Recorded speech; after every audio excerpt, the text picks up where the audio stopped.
episódio da série, nós falamos sobre os impactos físicos da especialização precoce. Hoje eu quero trazer um olhar sobre os impactos emocionais que esses excessos podem causar. É natural que a criança queira estar sempre em campo, mas nós pais sabemos que nem tudo que eles querem e pedem para fazer faz bem a longo prazo. É como oferecer batata frita todos os dias para os nossos filhos. Eles vão ficar super animados e adorar a ideia. Mas nós sabemos o quanto isso vai ser prejudicial a longo prazo. Com o futebol em excesso, é a mesma coisa. A criança pode se cansar e perder o encanto pelo jogo.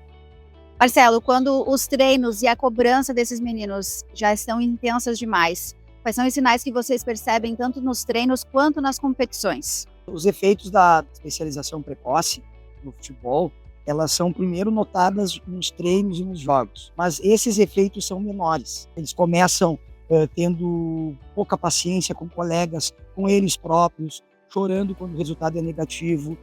Mas o grande prejuízo que vem da especialização precoce, ela é a longo prazo. Porque a longo prazo, o menino, a menina começa a perder o interesse pelo futebol, né? Perde a alegria de jogar, começa a jogar sem prazer, né? E isso afeta muito o desenvolvimento dela.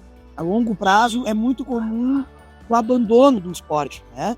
Uma criança que ama o esporte, que ama o futebol, ela acaba abandonando porque na iniciação esportiva, houve essa especialização precoce.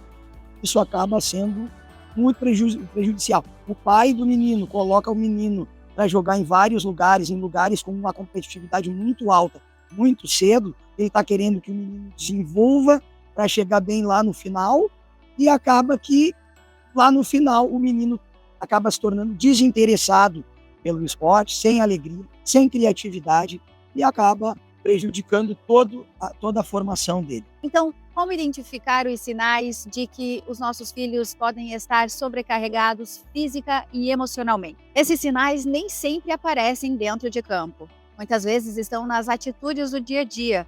Quando a criança começa a reclamar que está cansada, quando perde o interesse pelos treinos que antes amava, ou quando se irrita facilmente, fica mais sensível. Isso tudo é um sinal de que o corpo e a mente estão pedindo uma pausa. Marcelo, o que os pais podem observar nos filhos que pode indicar que os treinos já estão ultrapassando um limite saudável? São várias situações em que os meninos demonstram que o treino está exagerado. Se bem que quando acontece isso é porque já está um pouco tarde, mas sempre dá para salvar. Desmotivação para ir para o treino. O menino já não quer ir para o treino, já diz, hoje eu não estou com vontade. Esse é o primeiro diagnóstico de que o excesso está acontecendo. Outra situação, lesões. Começa a ter lesões frequentes, né? Tornozelo, estou com dor aqui, estou com dor.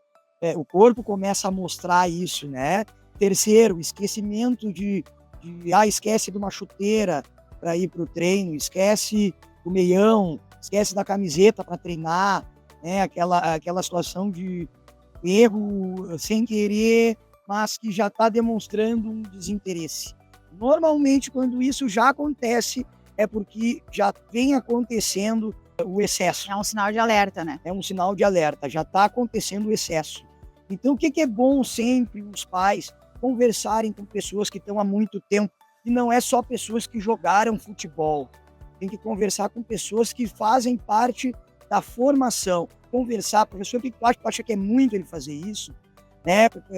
Profissionais graduados em educação física, que conhecem sobre o desenvolvimento motor das crianças, as questões físicas da criança. Professor, tu acha muito ele jogar nessa escolinha de futebol 7, naquela escolinha de futsal? Não, tá bom.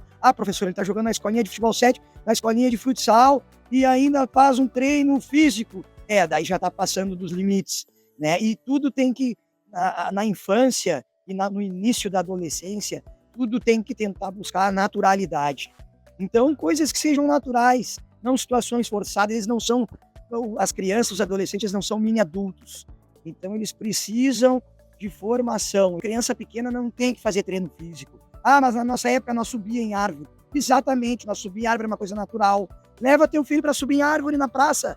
Leva teu filho para jogar futebol com amigos, para jogar vôlei, para fazer outros esportes, para desenvolver de outra forma, de uma maneira natural, que não vá afetar psicologicamente ele no futuro.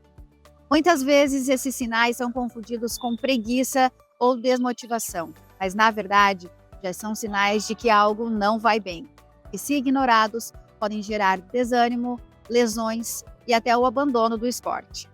Você já relatou aqui para nós o quanto é prejudicial a longo prazo, né, a especialização precoce, o quanto isso afeta o emocional das crianças, mas dentro da tua experiência, daquilo que você já viveu dentro das quadras, né, dos campos com os atletas, o que você pode relatar para nós?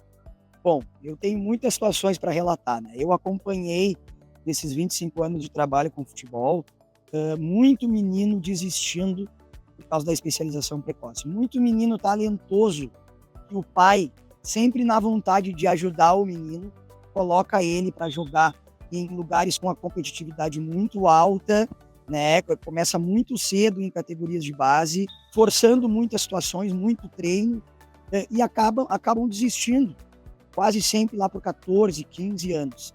Né? E eu já presenciei o oposto, meninos com muito talentos, pais com muito entendimento sobre o processo e fazem o contrário, né? Não deixam que o menino não esteja no futebol. Aí joga numa escola de 7, joga numa escola de salão e deixa o menino desenvolver e deixa para entrar numa categoria de base lá com 15, 16 anos. Eu tenho, na minha formação como professor, 2 exemplos claros disso. O Léo Ortiz, que foi meu aluno e entrou na categoria de base do Inter com 16 anos, e o Pedro Raul, que entrou com 16 anos na categoria de base do Cruzeiro. Os dois jogavam em escolinha até os 16 anos. Jogavam comigo futebol 7 e jogavam em outra escola de futsal. Assim como eu tenho os casos negativos, eu tenho os casos positivos. Há um tempo atrás, eu fiz uma pesquisa para escrever numa revista e eu verifiquei em estudos americanos que mais de 90% dos atletas americanos que vão para as Olimpíadas fizeram até os 13 anos de idade mais de 2 esportes, né? Então deixaram para especializar depois dos 13, 14 anos, né? Foi dentro desse estudo também foi feito um estudo com atletas profissionais de hóquei. Mesma coisa, os dados os mesmos. 70 a 80% dos profissionais de hóquei se especializaram após os 13, 14 anos. Já jogavam hóquei antes dos 13, 14 anos, mas jogavam junto com outro esporte, com natação, com tênis, com vôlei, e aí deixaram para se especializar com 13, 14 anos, certo? E também dentro desse mesmo estudo tem aquele dado bem negativo, que 50% das lesões antes dos 13 anos é causado pela especialização precoce.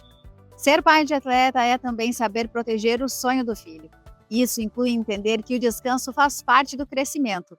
A formação de atleta não acontece só nos treinos, mas também no cuidado, no diálogo e no equilíbrio dentro de casa.